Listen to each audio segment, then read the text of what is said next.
All right, we left off finishing up. Let me go ahead and adjust this microphone.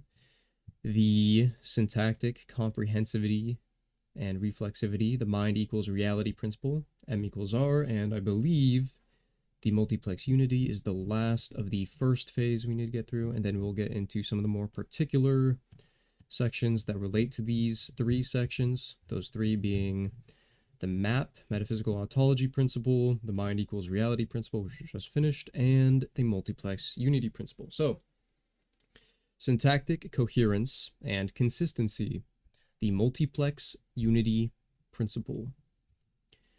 The universe topologically contains that which descriptively contains the universe. Let me adjust this a little bit more.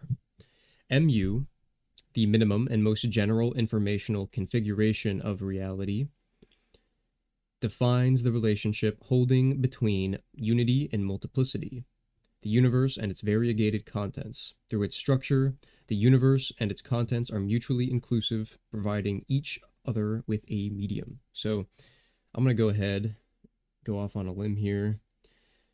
This sounds very interesting because it sounds like it will be a good reconciliation of difference, definition, variation in a reality principle that is ultimately singular, unitary, monic.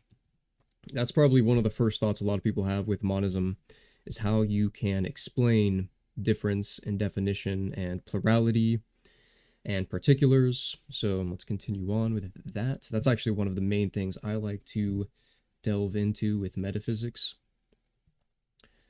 In other words, we can equivalently characterize the contents of the universe as being topologically inside it, topological inclusion, or characterize the universe as being descriptively inside its contents, occupying their internal syntaxes as acquired state, descriptive inclusion. The universe generically includes its contents by serving as their syntactic unisect, while the contents contain the universe in a more specific sense involving specific event histories that become entangled by interaction. The first viewpoint, or from the first viewpoint, the syntactic coherence of the overall medium enforces mutual consistency of contents, while from the second viewpoint, the coherent syntaxes of its contents contain and consistently recognize and transform the medium. Thus, the universe enforces its own consistency through dual self-containment. So, I'll go ahead and make what I would say, if you were to kind of cast this and probably the CTMU more generally onto something like Neoplatonism, this would be kind of like, if you consider the one as the base reality principle, which the one is considered hyparxis, which can be considered like a primary existence, and being in Greek, ousia, is kind of a little bit different from how we consider the concept of being in itself from more modern philosophies, and probably just in a modern connotative sense in general, and reality. But in any case, this would be kind of like the one being present, although that would potentially be contentious with some ideas in Neoplatonism if the one is totally private and not here nor there. But if you were to kind of try to reconcile them, that's probably what it would be like. Or maybe just from nous or whatever, right? The universal divine mind. It would be immanent, right? It would be there. All of the contents would be taking place therein, and it would be unlimited in the sense, or the base reality principle, I should clarify, would be unlimited in the sense that it can be present in one thing, one particular thing, multiple particular things, all particular things, without actually diminishing its own existence, its own principle consistency. And because it would be present to all of those contents, basically the contents themselves, the particulars as these states and these syntaxes are developed, and the relationships between those states are developed, they would basically have nowhere to deviate from that reality principle. So they would always remain consistent therewith, and so would their relationships. So let's move on to, let's read the diagram, then we'll go ahead and take a look at it. Diagram 10 and the syndiphionic diagram, diagram 6. Oh, well, Let's actually go ahead and take a look at that after.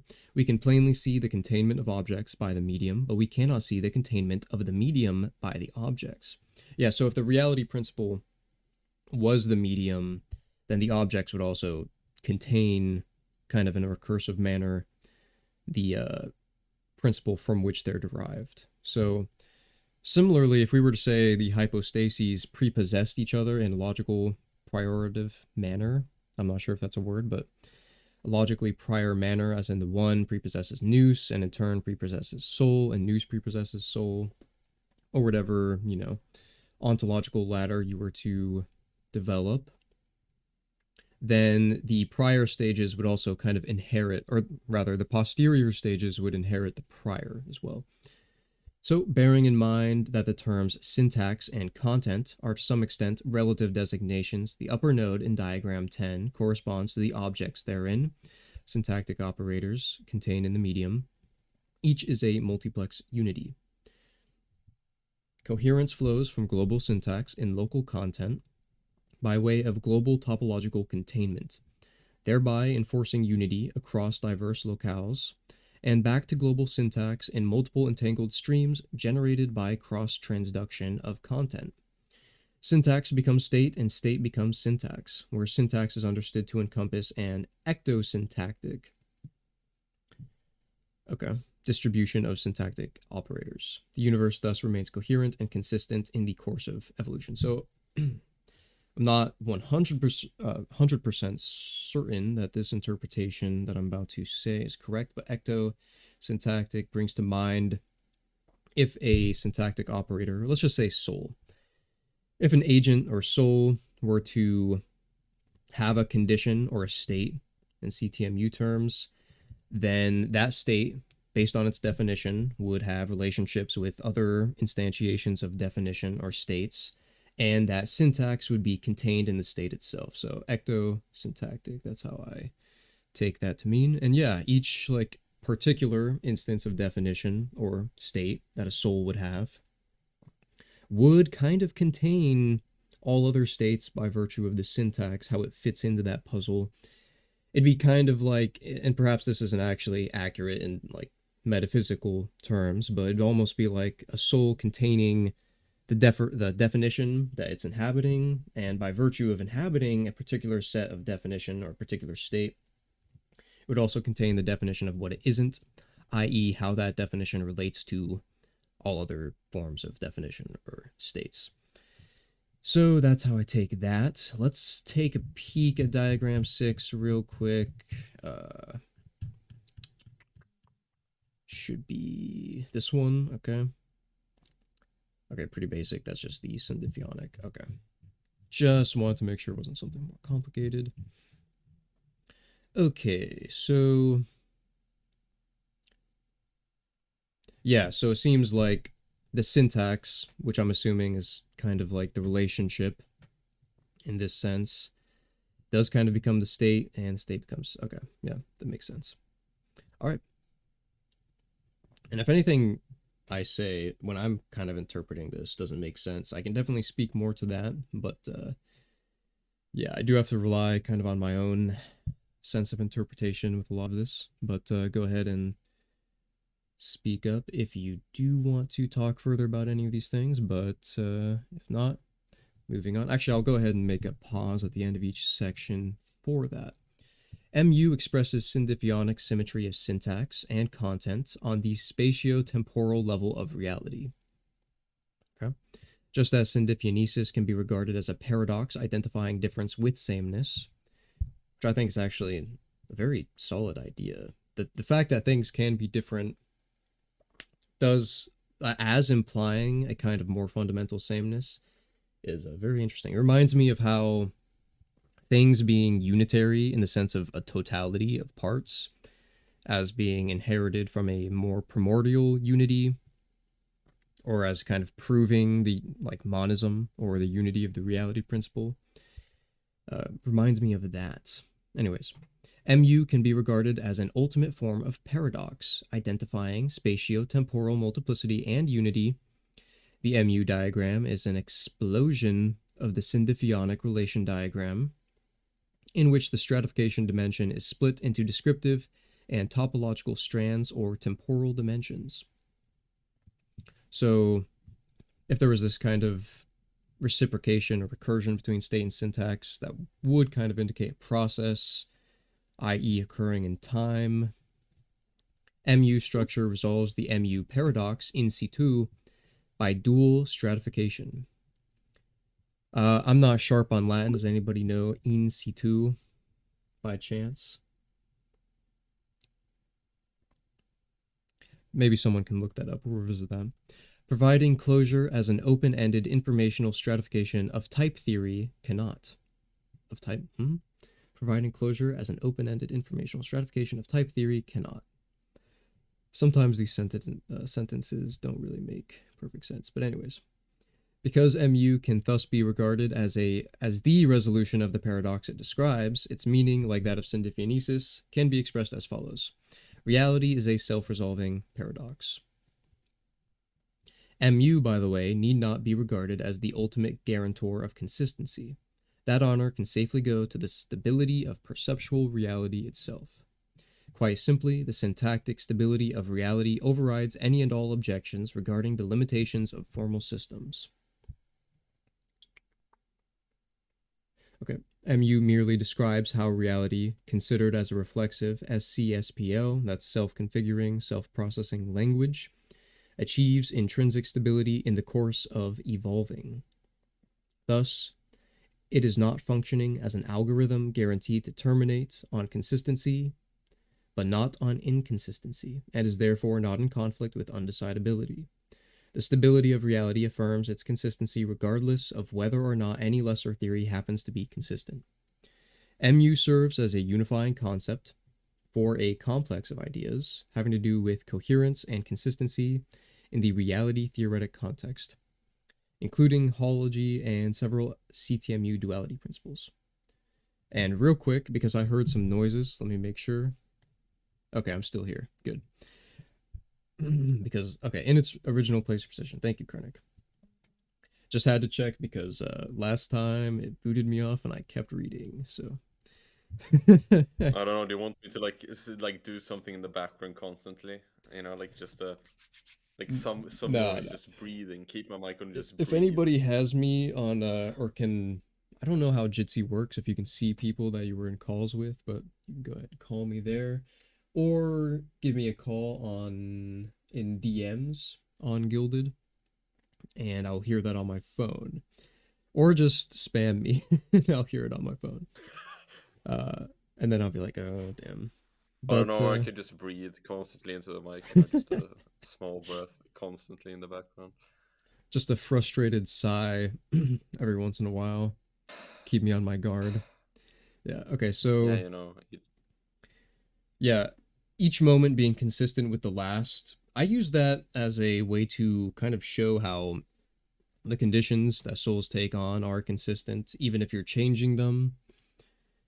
Um, and there's really no gap. And what I usually apply that to, and this is a little bit irrelevant, but is a many worlds theory. But I don't not in the sense of all possible worlds, because I'm skeptical of what actually is possible. But I do think that reincarnation is real, and I don't think that you reincarnate into the same world because there would be massive consistency problems with the condition the soul inhabits, unless there was some real, like, major deconstruction of the soul's condition, like each time it dies, or each time a body dies. But I don't see any good argument for that.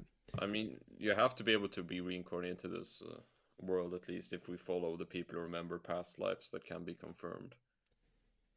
Um, well, here's the thing. I think that the world you reincarnate into is most likely extremely probably does have a lot of shared history, and similarly to how we're kind of learning here how souls are all contained in other souls, so would, worlds, which probably have their Uh, own higher scale souls.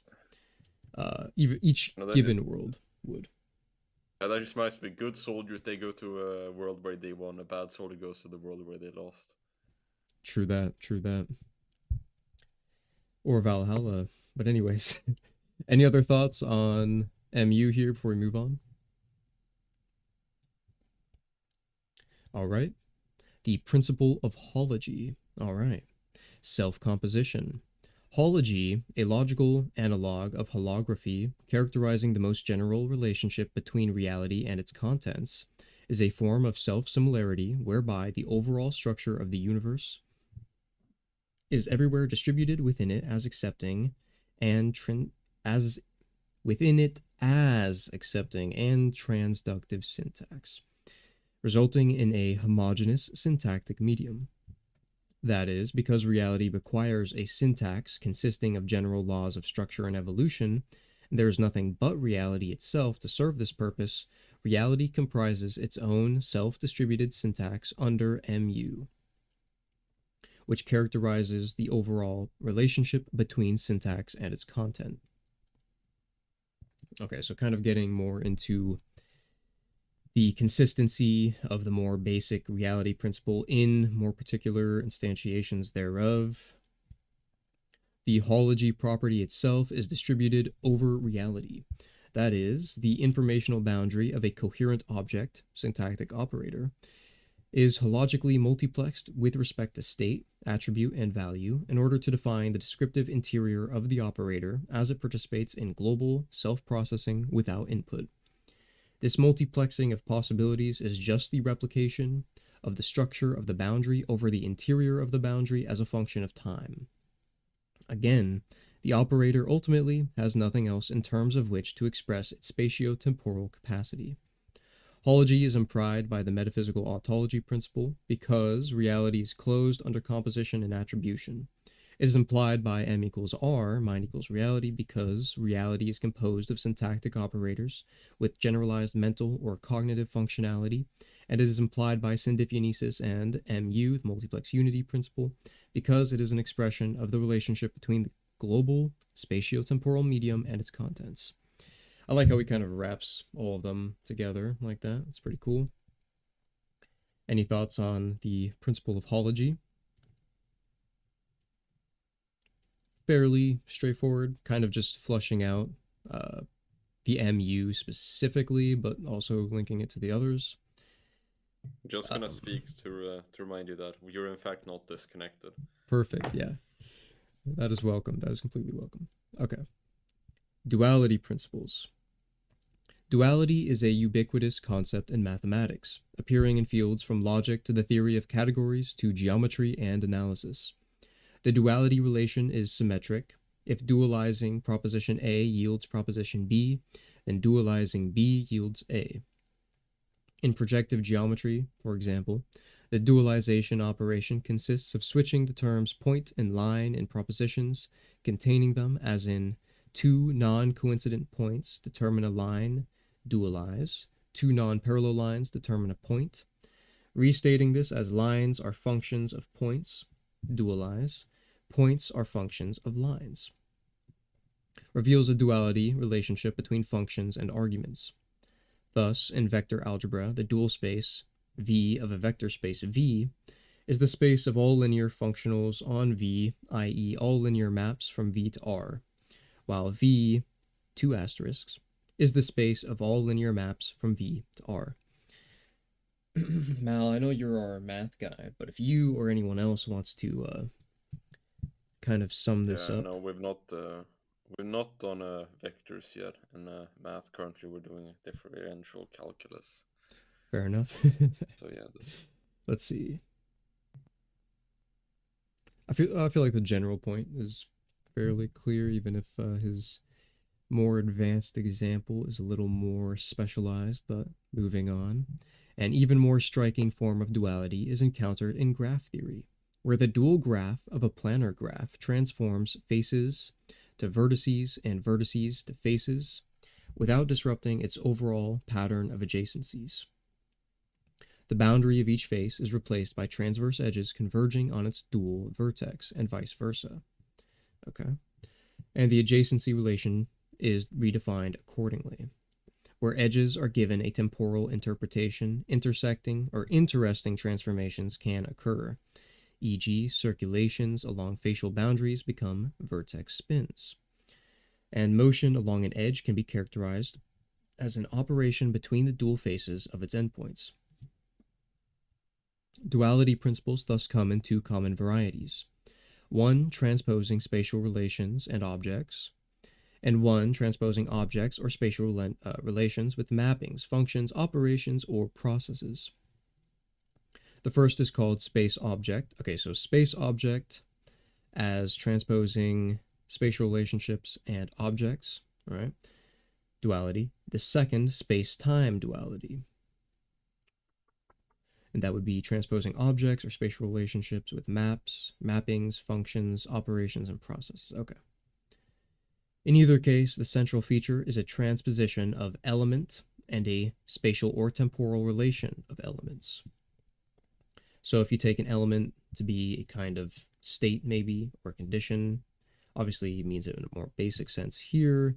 Its particular arrangement will be relative to other elements. Therefore, I mean, spatiality is kind of just the relativity between these object conditions and time, kind of their interplay. If you reduce it all to agents, then, objects in space would somehow have to speak to a condition inhabited by the agents.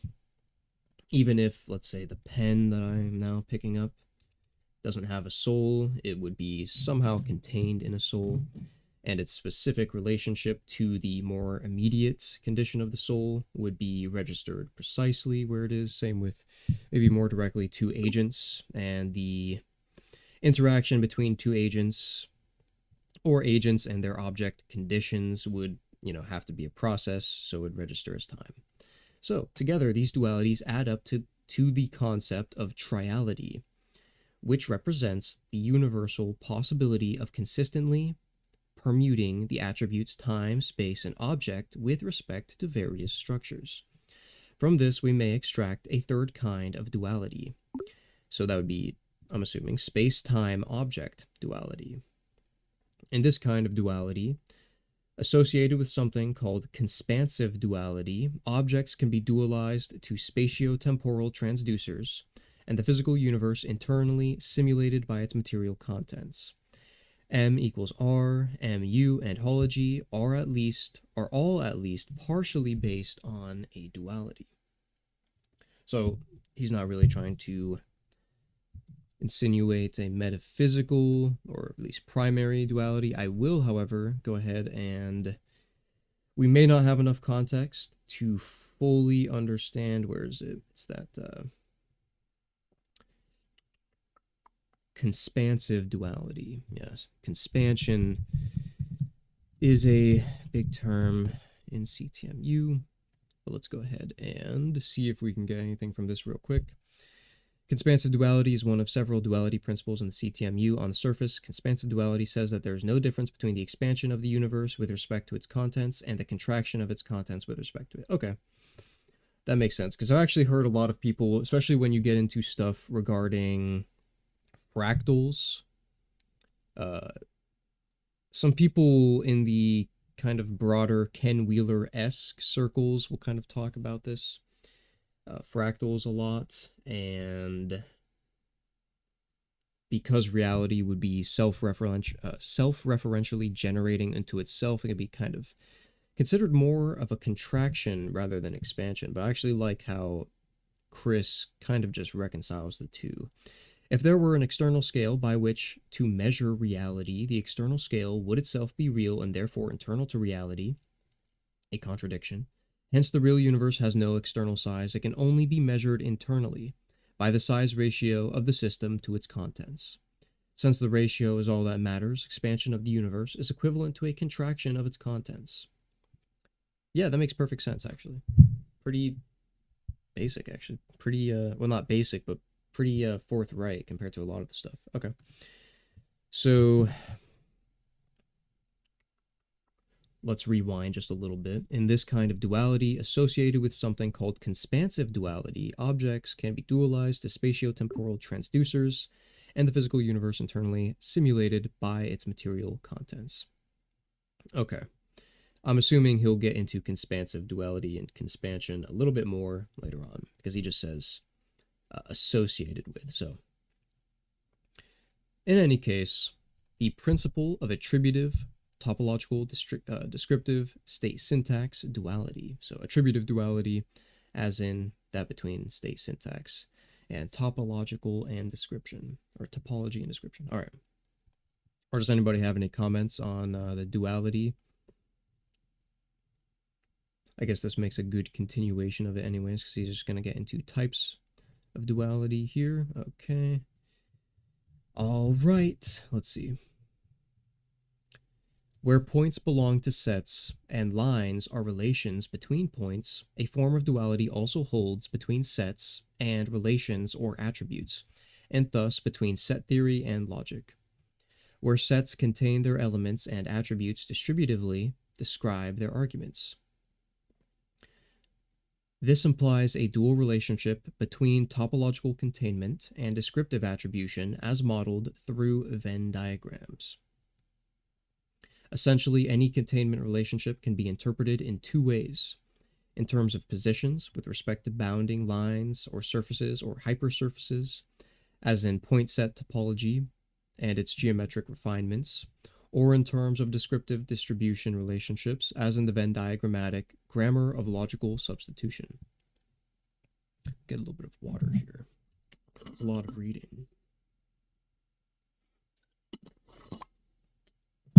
Attributive or TD duality is reflected in the fact that sets and logic are described by the same algebraic structure, Boolean algebra, which expresses their dual relationship in the relationship between its two operations.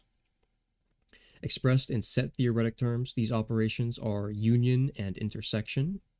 In logical terms, they are or and and. I don't know if that's supposed to be a like stand for something, or anyways. These are related as follows. The union A to B of two sets A and B consists of all and only the elements that belong to either A or B or both, while they intersect of A and B, or while the intersect AB of A and B consists of all and only the known elements that belong to both A and B. This kind of duality is well known. It relates to the fact that every attribute or attributive statement defining a relation of predicates can be rephrased as a statement about sets. Okay. And I'm hearing... Do you guys still have me here? Oh, not that. Yeah, Okay, you're good. I did hear that when I did drop out that one time, so I'm just being a little bit careful here. All right, thank you. But the relationship of set theory and logic is even more interesting than this, for each has a particular representational affinity for just one of these operations.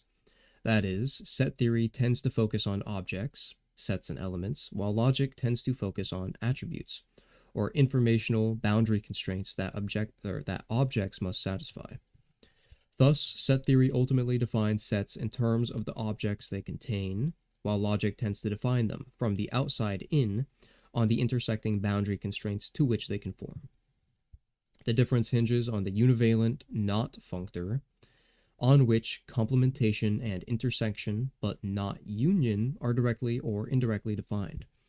For example, while it is easy enough to identify an individual element or set by constructively naming or enumerating it, e.g. X, identifying its complement often requires that its name be used as the basis of a restrictive constraint that can be applied across an entire finite or infinite context of one attributive operation, e.g. not X. The duality relationship holding between names and constraints is nicely captured by De Morgan's laws. Not A, I'm assuming, is that what he meant? Yeah.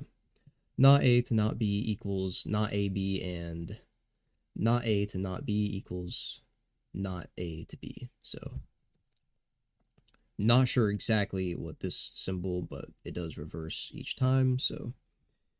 Which expresses it. Intersect. Oh, come again? The U, that like the upside down U, is the intersect. Then the U1 is union. Perfect. Okay, so the not A intersection with not B equals the not AB union, and the not A union not B equals the intersect. Okay, so basically the union equals the intersect. Okay, and I'm assuming that is the not functor right there. Okay, Right. because I think states, so. yeah, because states express topologically while the syntactic structures of their underlying operators express descriptively, attributive duality is sometimes called state syntax duality. As information requires syntactic organization, it amounts to a valuation of cognitive perceptual syntax. Conversely, recognition consists of a subtractive restriction of informational potential through an additive acquisition of information. TD, or topological description,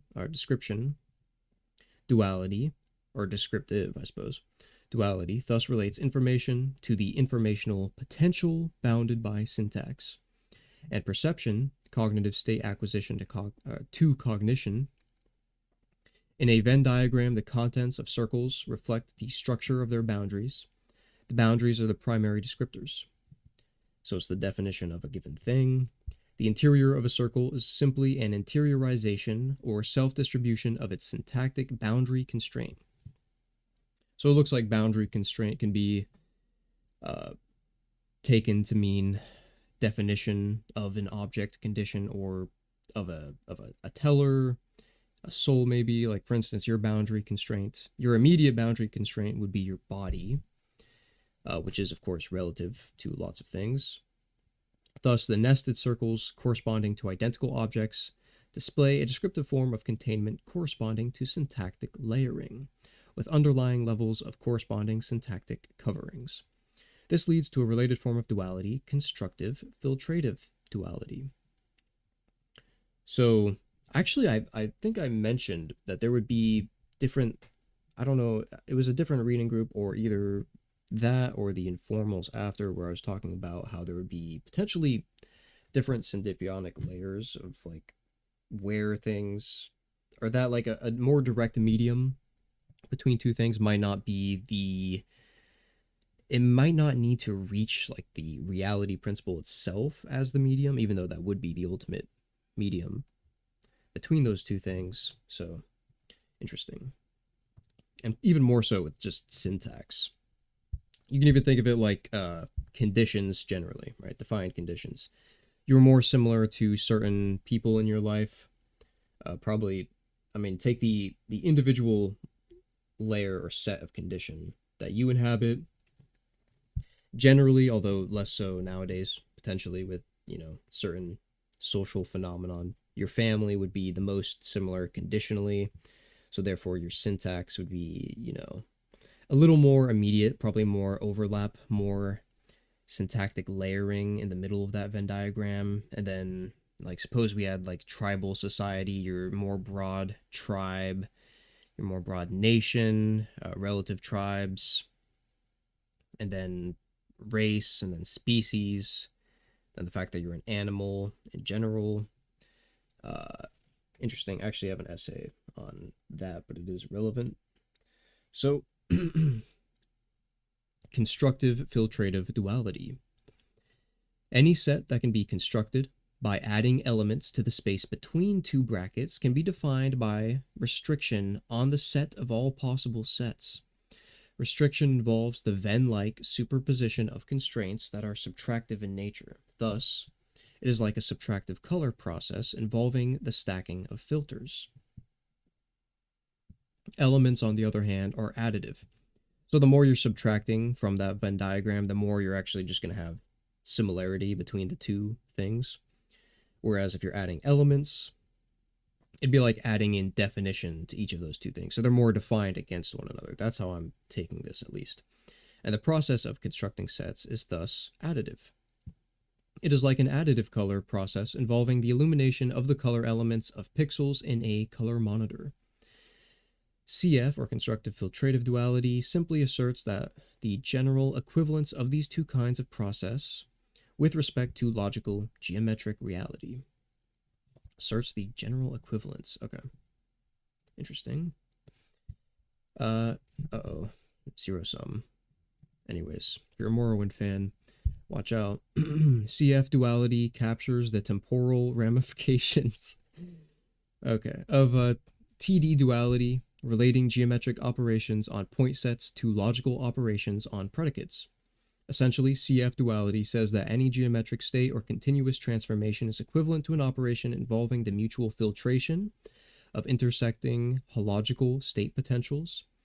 States and objects, instead being constructed from the object level upward, can be regarded as filtrative refinements of general internally unspecified higher order relations. Okay, let me see real quick. So I'm assuming the filtrative would be kind of like this negative reductive process, and the constructive would be like the additive, defining and therefore differentiating. How they are the same, I mean, let's just read this actually. Okay. CF duality is necessary to show how a universe can be zero sum, as in adding nothing to it, really. Like the universe doesn't actually add to itself. Without it, there is no way to refine the objective requisites of constructive processes from nothingness. So a bit of an, actually, no, let's just continue. In CTMU cosmogony, nothingness is informationally defined as zero constraint or pure freedom. So I guess, interestingly, it sounds like he defines nothingness as a kind of non-particularized everythingness. I may have mentioned it, but I saw there's a good YouTube channel called The Fractal Woman. A little bit of a, it might be an off-putting name to some people, but it's a good channel. She likes Ken Wheeler's stuff, and she actually has this more artistic video, kind of restating something from the Bible. Instead of like out of nothingness, there was something. Out of everythingness, there was something. Which I think is, if you look at that the right way, it is very apt, in my opinion. But with this kind of topic of reducing this constructive process to the filtrative process, relating back to the multiplex unity principle, kind of is an interesting position. So, and the apparent construction of the universe is explained as a self-restriction of this potential. In a realm of unbound ontological potential, defining a constraint is not as simple as merely writing it down, because constraints act restrictively on content. Constraint and content must be defined simultaneously in a unified syntax-state relationship. So, interesting.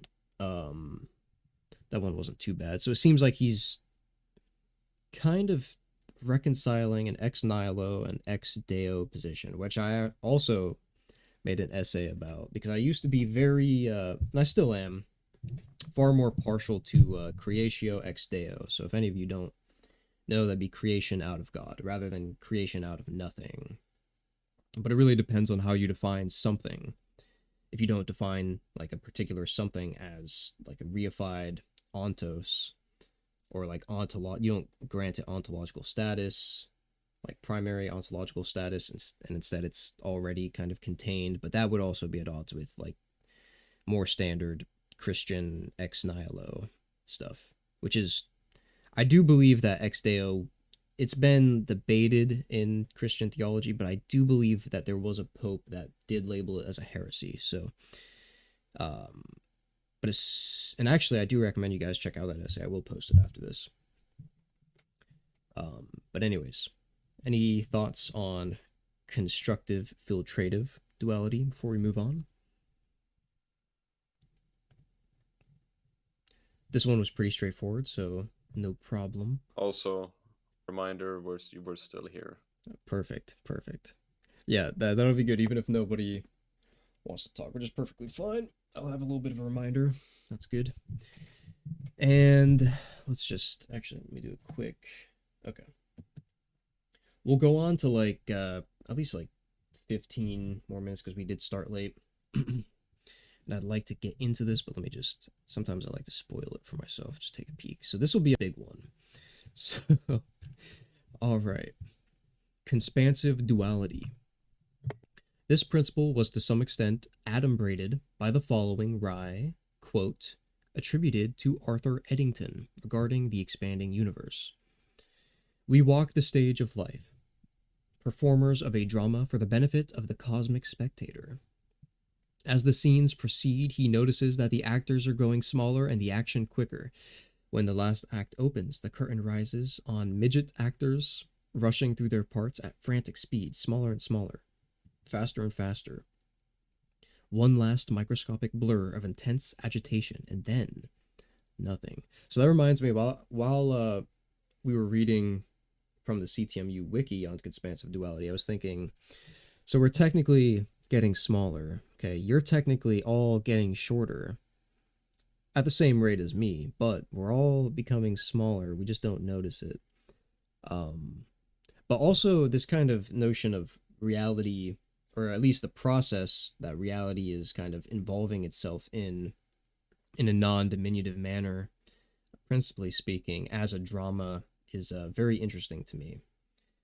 I think you can think of involution as a kind of dramatization, especially if you take self-definition into account. Like, if this all happens, this like layer, you could say, this scale of reality where we're actually inhabiting defined conditions, which are not like principally true, but of course, or not principally true, not like actual reality, right? But still referencing like a kind of map. Like, you could say any object condition is referencing, say, like Plato's forms. Um, it would kind of be like a drama, or it's trying to define itself. Reality is trying to define itself maximally, which I believe Chris Langan's stuff on utility, generalized utility principle, is kind of close to that. I don't know if we already passed that, where the universe or reality is trying to maximize its utility. He does say definition, self-definition, which I appreciate. But anyways, moving on from that, drama is interesting. A lot of people, actually, real quick, you can note this just in the way people behave, the way humans behave. They're very self-dramatizing creatures, I think, especially if they don't get a lot of drama, but they haven't like deprioritized it agentially. They'll kind of just make drama. I mean, not to just sound like I'm making cliche points against normal people, but I do think that humans are very dramatic people, a very Yeah. dramatic being. Well, it makes me think about us as well. Like if you see a long married couple, right, who will just have natural harmony, but they want some drama, so they begin fighting over the most minuscule thing, which nobody of them really cares about. Right. They will still have a good-hearted argument about that. That's what I noticed with my grandparents. Just they could like small little thing, they both get angry about it. None are actually care, but it's just to have something there. Right. Exactly. I think people seek out drama. The reason I think people seek out drama is because dramatization basically increases with self-definition. It increases self-definition. It's a defining moment. It really, take the like doomed champion archetype of a person, or at least somebody who's trying to take on this doomed champion. It's very appealing. I think probably everyone here has like been mesmerized by it at least once, right? Especially hearing stories of heroes, and if we want to like kind of be against the odds and kind of justify being a loser in a way, or losing in a very specific way. Okay, don't get me wrong, but think of that. The doomed champion archetype, I think, is a very good example of that kind of dramatic impulse, which I've also written about. But anyways, Eddington's surreal vision accompanied a tongue-in-cheek proposal that the theory of the expanding universe might be replaced by a theory of the shrinking atom. It was thus a bit overdone for the sake of humor. Indeed, Eddington was not sufficiently interested in the idea to develop its implications beyond a very rudimentary level. However, it turns out that he was skirting the edges of an important duality principle. Cosmic expansion and ordinary physical motion have something in common. They're both what might be called ectomorphisms. So, inner forms, kind of. Inner formisms. In an ectomorphism, something is mapped to, generated, or replicated in something external to it. However, the reality principle asserts that the universe is analytically self-contained and ectomorphism is inconsistent with self-containment. Okay, well, I'm wrong. Through the principle of expansive duality, ectomorphism is conjoined with endomorphism, whereby things are mapped, generated, or replicated within themselves. Okay, I was replacing ecto and endo, I guess. So never mind that. Through expansive endomorphism, syntactic objects are injectively mapped into their own hological interiors from their own syntactic boundaries. Okay. In the language of topological descriptive and expansive, wait, what is CF? CF is constructive filtrative. Okay, whoopsie. In the language of topological descriptive and constructive filtrative duality, this shifts the emphasis from space-time geometry to descriptive containment, and from constructive to filtrative processing. As a result, new states are formed within the images of previous states. Nothing moves forward or expands through space. Space is state, and each relocation of an object is just a move from one level of perfect stasis to another. This ties conventional motion, in which world lines are constructively created by additions of state in Minkowski diagrams, to differential endomorphisms, in which the internal descriptive potentials of attributes are cumulatively restricted. A Minkowski space-time diagram is a kind of event lattice in which nodes represent events and their connective world lines represent the objects that interact with those events. The events occur at the foci of the past, the future light cones to which the world lines are internal. Okay, so the events occur at the foci of the past and future light cones to which the world lines are internal. Okay. If one could look down the time axis of such a diagram at a space-like cross-section, one would see something very much like a Venn diagram with circles corresponding to light cone cross-sections. This rotation of the diagram corresponds to expansive dualization, converting a spatio-temporal lattice of world lines and events to a layered series of Venn diagrams.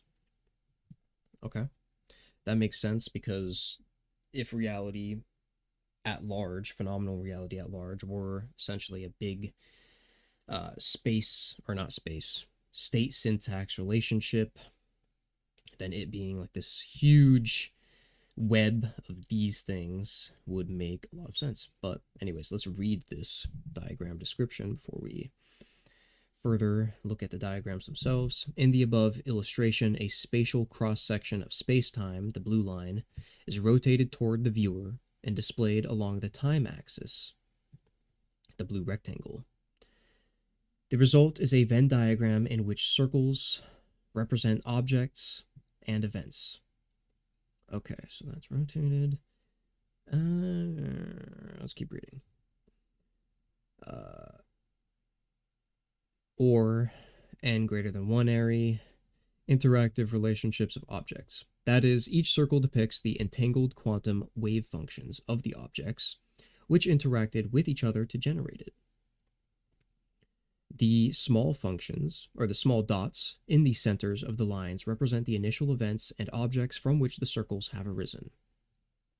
Okay. While the twin dots, where the circles overlap, so right here, reflect the fact that any possible new event or interaction between objects involved the old events must occur by mutual acquisition of the intersect, or in the intersect, rather. The outward growth, or by conspansive duality, the mutual absorption of the circles is called inner expansion, while the collapse of their objects in new events is called requantization.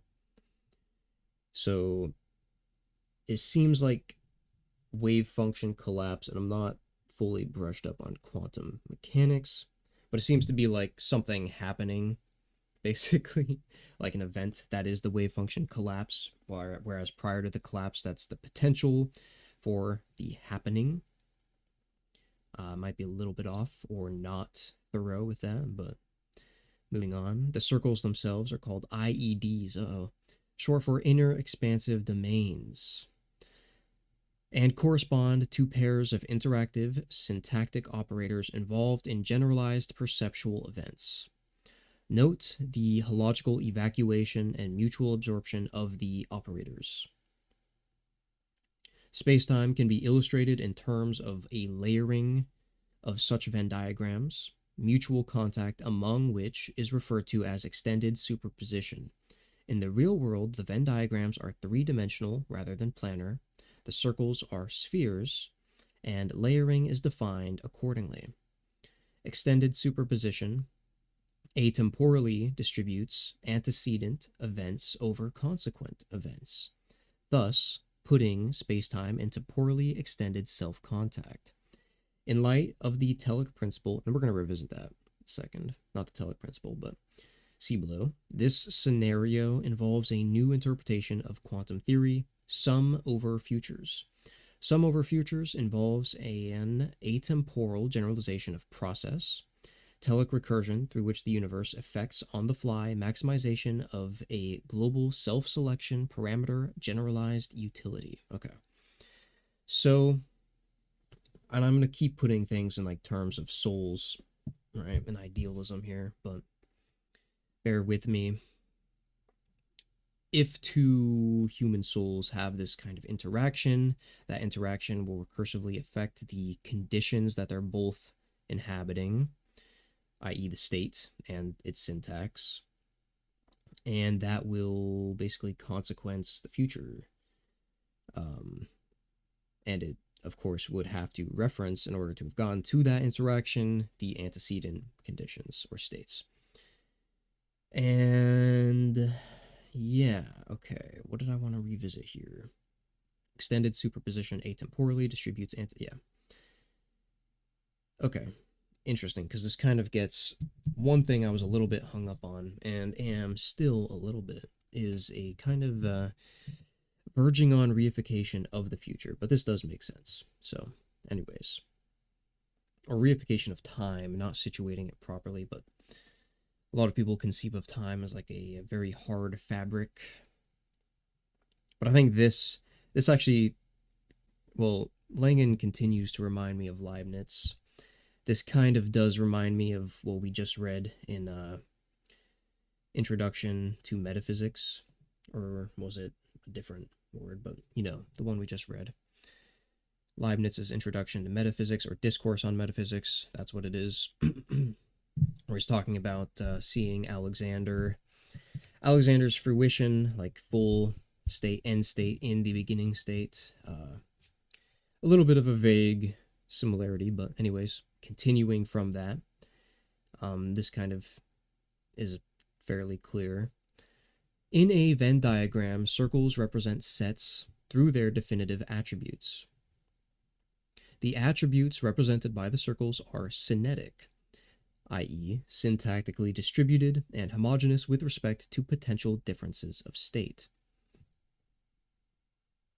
So again, synesis is sameness, diffeonesis, difference. We did kind of go over that earlier on. And the attribute represented by a particular circle is uniformly heritable by the elements of the set represented by any circle inside it.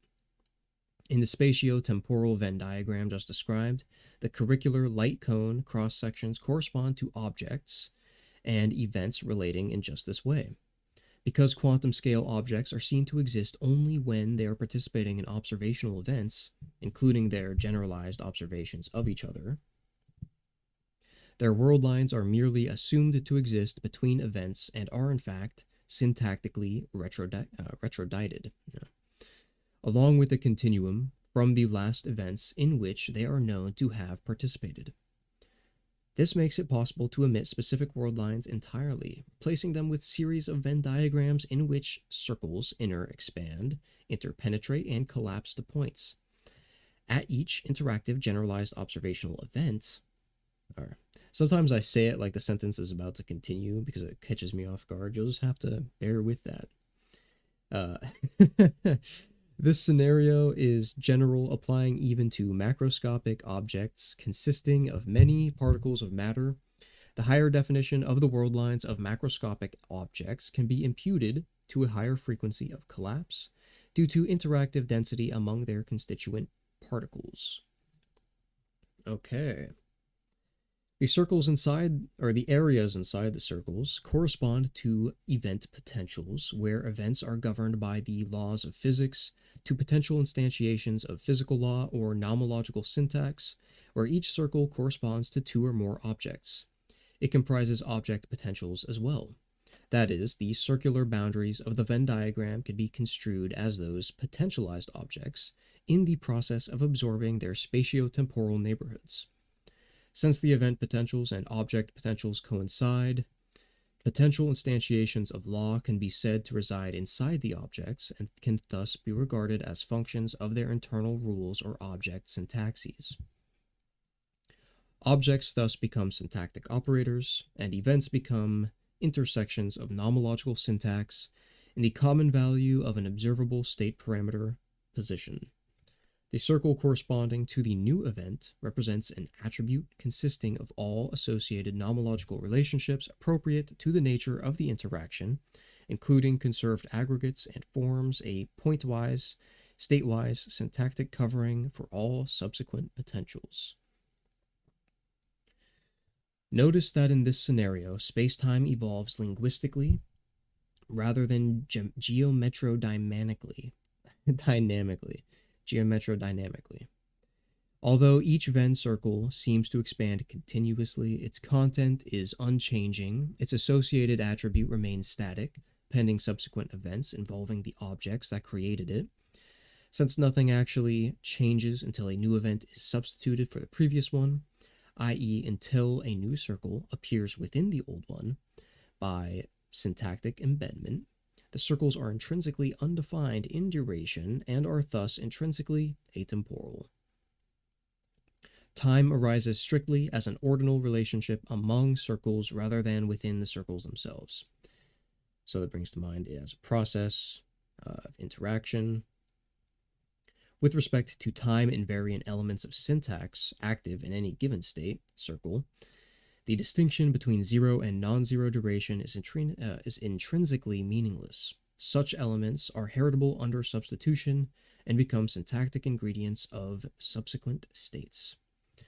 Because each circle is structurally self-distributed, nothing need be transmitted from one part of it to another.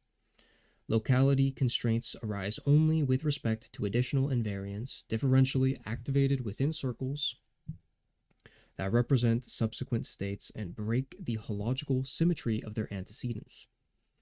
Conspansion thus affords a certain amount of relief from problems associated with so-called quantum non-locality. Okay.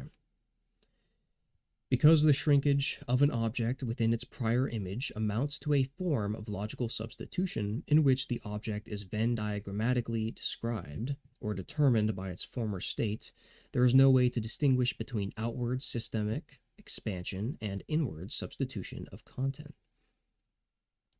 or between the associated dynamical and logical grammars. This is merely a restatement of attributive duality. Topological containment relations among point sets are equivalent to descriptively predicating truth of statements asserting containment and on distribution relationships among state descriptors. In conjunction with the intrinsic symmetry of externally undefined systems, attributive duality eliminates any possible logical or geometric distinction between the outward expansion of a self-contained universe as its contents remain static in size, and a logical endomorphism in which the universe remains static, while the states of its contents are recursively substituted for previous states. Very dense, very dense. But I'd rather continue on because it's a little bit more clear. That last paragraph is actually a little clearer than the rest.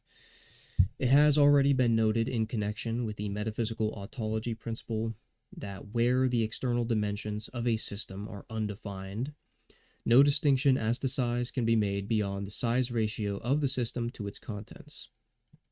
Consider a simple arithmetical analogy. 1/2 equals 1,000 over 2,000 equals 1 times 10 to the power of 999 divided by 2 to the power of 10, 999 equals ... Where the numerator and denominator of a fraction are both multiplied to a given number, the value of the fraction does not change. It is independent of distinctions involving the size of the multiplier. Okay, that does make sense. Similarly, the intrinsic proportionality of a self-contained system is independent of distinctions involving any external measure. This implies that with respect to a self-contained universe for which no external measure exists, wait, what? Did I just... Yep, whoopsie. This implies that with respect to a self-contained universe... Okay, it's because these two lines are pretty similar. For which no external measure exists, no distinction can be made between the expansion of the system with respect to its contents and the shrinkage of its contents with respect to it. In fact, because that which is undefined cannot change, there's nothing definite with respect to which change would be possible. Apparent expansion of the container cannot be extrinsically defined, but implies a conspensively equivalent intrinsic shrinkage of its contents. Thus, conspansive duality relates two complementary views of the universe, one based on external relative states of a set of objects, and one based on the internal structure and dynamics of objects considered as language processors. The former, which depicts the universe as it is, usually understood in physics and cosmology, is called ERSU, short for Expanding Rubber Sheet Universe, while the latter... Okay, hold on a second. One based on the external relative states of a set of objects, that's the ERSU, and one based on the internal structures and dynamics of objects, considered as a language processor. Okay, that's the USRE, or the Expanding Rubber Sheet Universe. Ursu backwards, okay. While the latter is called USRE, Ursu spelled backwards, short for Universe as a Self-Representational Entity. Simplistically, Ursu is like a set, specifically a topological geometric set, while USRE is like a descriptive nomological language, a self-descriptive nomological language. Whereas Ursu expands relative to the invariant sizes of its contents, USRE conspans, holding the size of the universe invariant while allowing object sizes and time scales to shrink in mutual proportion, thus preserving general covariance. This has certain interesting implications. First, whereas it is ordinarily assumed that the sizes of material objects remain fixed while that of the universe ectomorphically changes around them, conspansion holds the size of the universe changeless and endomorphically changes the size of objects. Because the universe now plays the role of invariant, there exists a global standard rate of inner expansion or mutual absorption among the contents of the universe. See invariance. And due to syntactic covariance, objects must be resized or requantized with each new event according to a constant, time-independent rescaling factor residing in global syntax. Second, because the rate of shrinkage is a constant function of a changing size ratio, the universe appears from an internal vantage to be accelerating in its expansion, leading to the conspansive dual of a positive cosmological constant. So if you're trying to put on mass, sorry to tell you, but you're actually getting smaller. But you are getting relatively larger, so... anyways, conspansive... See, I'm not fat, I'm actually becoming smaller. Exactly. That's true. False, fake news. That's true. I've gained 500 pounds, but technically, I've lost more than that, probably. Yes, you've gotten smaller, as long as there's enough events in between. But anyways, conspansive duality, the role of which in the CTMU is somewhat analogous to that of the principle of equivalence in general relativity, is the only escape from an infinite ectomorphic tower of turtles. Were the perceptual geometry of reality to lack a conspansive dual representation, motion of any kind would require a fixed spatial energy or ectomorphic background space, requiring an explanation of its own, and so on down the tower. So this reminds me of, what's it called? That Greek, someone's spear It's like a thought experiment about finding the end of the universe. Oh, what if you get to the end and then you stick a spear through it? So instead of an expanding universe solving that, a contracting universe where you're actually just never going to reach the edge. There is no edge, but you'd probably just, I imagine, if theoretically you were powerful enough to do that, you would just be generating more information in the universe as you travel towards the theoretical edge. But anyhow, I don't know. It's just a treadmill that kind of just accelerates the closer you get. You're nearly there, and it just goes like, like yeah, 150 kilometers per hour below your feet. You're never gonna make it. never gonna make it. You're not gonna make it. It's over. It's over. It's over. Anyways, Billions must die. conspansion permits the universe to self configure through temporal feedback. Each conspanding circle represents an event potential corresponding to a certain combination of law and state. Even after one of these intrinsically atemporal circles has interexpanded across vast reaches of space and time, its source event is still current for anything that interacts with it, e.g., an eye catching one of its photons. At the same time, conspansion gives the quantum wave function of objects a new home inside the conspanding objects themselves. Without it, the wave function not only has no home, but fails to coincide with any logically evolving system of predicates or laws of physics. Eliminate conspansion, and reality becomes an inexplicable space full of deterministic world lines and the weighty load of problems that can be expected when geometry is divorced from logic. Where reality is characterized by dual aspect infocognitive monism, read on. It consists, that'll be cool. So excited for that. It consists of units of infocognition reflecting a distributed coupling of transductive syntax and informational content. Conspansion describes the alternation of these units between the dual generalized cognitive and informational aspects of reality. So I'm supposing subject and object, but I could be off, or a little bit off, and thus between state and syntax. This alternation, which permits localized mutual refinements of cognitive syntax and informational state, is essentially to an evolutionary process called telic recursion. Also looking forward to getting more into tellers and recursion, but telic recursion requires a further principle based on conspansive duality, the extended superposition principle, according to which operators can be simultaneously acquired by multiple telons or spatio-temporally extensive syntax-state relationships, implicating generic operators in potential events and opportunistically guiding their decoherence.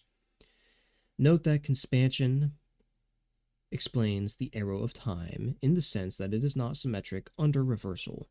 On the other hand, the conspansive nesting of atemporal events puts all of time in simultaneous self-contact, without compromising ordinality. Conspansive duality can be viewed as the consequence of a type of gauge, measurement symmetry, by which only the relative dimensions of the universe and its contents are important. So, up here kind of reminded me of, again, that kind of self-referential spiraling that would increase as self-definition increases. So as things become more defined, in reality, that seems like that would be basically, or conspansion, this kind of contraction would be occurring at the same time as that. Reality spiraling into itself, or at least conditional reality, not reality in itself, but conditional reality would be. And it seems like with a dual aspect infocognitive monism, I think that he was trying to kind of make idealistic notions palatable to the academic palate, I suppose. It didn't work, not very effectively with like traditional or contemporary academia, because people will just read this, like academics will just read this and they'll call it word salad. And it is very dense and difficult to understand, but there's a lot of really good stuff in here. But Yeah, at let's the same see. time, they'll lead like Sartre and say, "Wow, this is so revealing." Yeah. But in any case, because this was so dense, I think it would be proper to kind of sit on it for this session. This was a very big section, expansive duality, and it will be a good point to pick up on here, the extended superposition. Let's go ahead and take a peek, okay? We'll get into super tautology, which is important for the CTMU, and relevant elsewhere. Infocognitive monism, okay, that's exciting. I like to spoil things for myself, but okay. That's a pretty Or are good you like spot. a person who like you open a book, you read the last chapter, then begin? No, I do try to avoid stuff like that. Unless it's not story based. I might have a peek like Pythagorean sourcebook for instance. I went through that whole thing willy-nilly at the same time as reading it linearly. But let's see where we are here. So, does anybody have any thoughts on this, or just like what has been your guys' key takeaways in the CTMU thus far? Like, what have you found very valuable for like general philosophy or idealism or metaphysics? Like, what here is significant to you guys?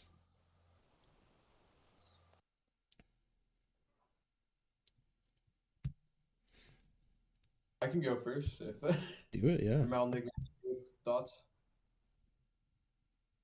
Well, for I've found many of the arguments in here have been useful to articulate. I found this new idea, to me at least, that the world is in fact not expanding but shrinking, very satisfactory, because I've always had that problem. How can you have conservation of matter and energy while an expanding universe? There seems to be a contradiction, which either means the logic is wrong or the universe is wrong or there's something we're not seeing, and this shrinking fixes that as well.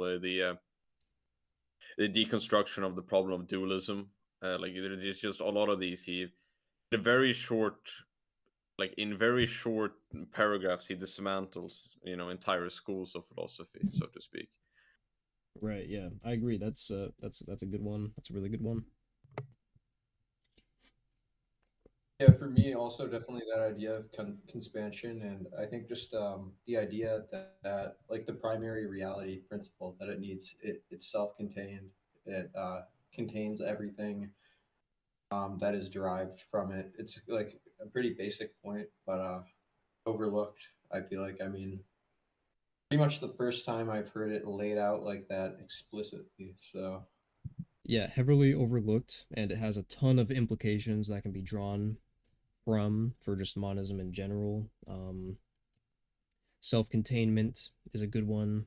The prepossession of posteriority, at least ontological posteriority in that primary reality principle, is a good one, and the inverse of that, the inheritance. I need a better term for this kind of like inheritance of the former principles, like in the Neoplatonic sense. Uh, Overlooking more mystical apophaticism regarding the one, for now, it would be kind of like soul having the primary reality principle in it, of course, because it couldn't be privated. And nous and everything prior to soul would be therein, and would be basically soul would be the logical extension of those things, or really anything in reality would be the logical extension of those things in some way, situated correctly.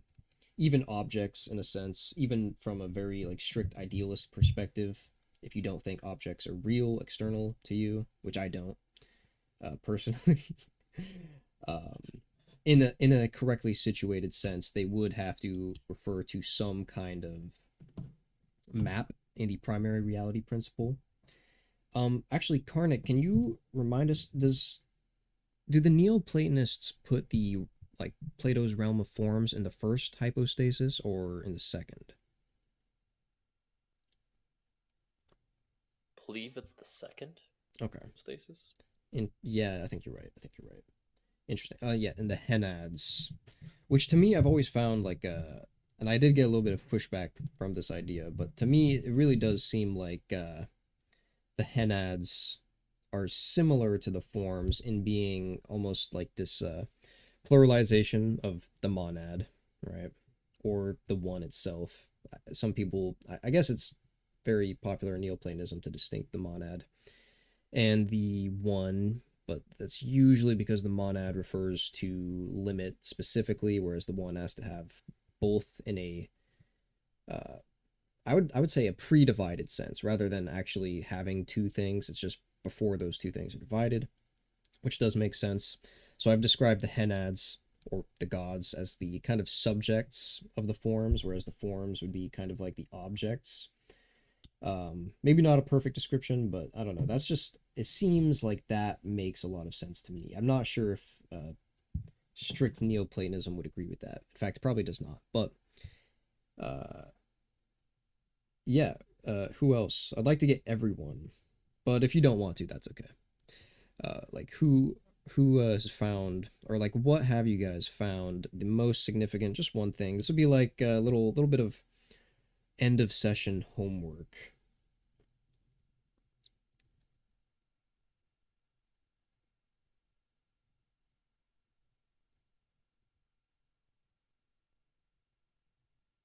While somebody, or if you guys don't want to, that's fine. But if somebody wants to It appears after, the majority of the class is getting enough. I'll go. I really like syndiphionesis. I use it a lot. If you guys saw my recent video, if you haven't, you're making me sad. But my recent actual video, not a reading group video, I use syndiphionesis a lot, and I show where I think it's very useful for arguing for monism and idealism. But syndiphionesis for me, I think everything in here is really good. But I think syndiphionesis is a particular utility, vastness of utility, I would say. But anyone else? If not, no problem. But I'll give a couple seconds of silence here. Okay, I really want okay. to read more about. It's probably save it for the informal, but that sort of dramatic impulse that even I guess God would have, or the one. It's really interesting to me. Yes, I do think I saw that Cornick on mute.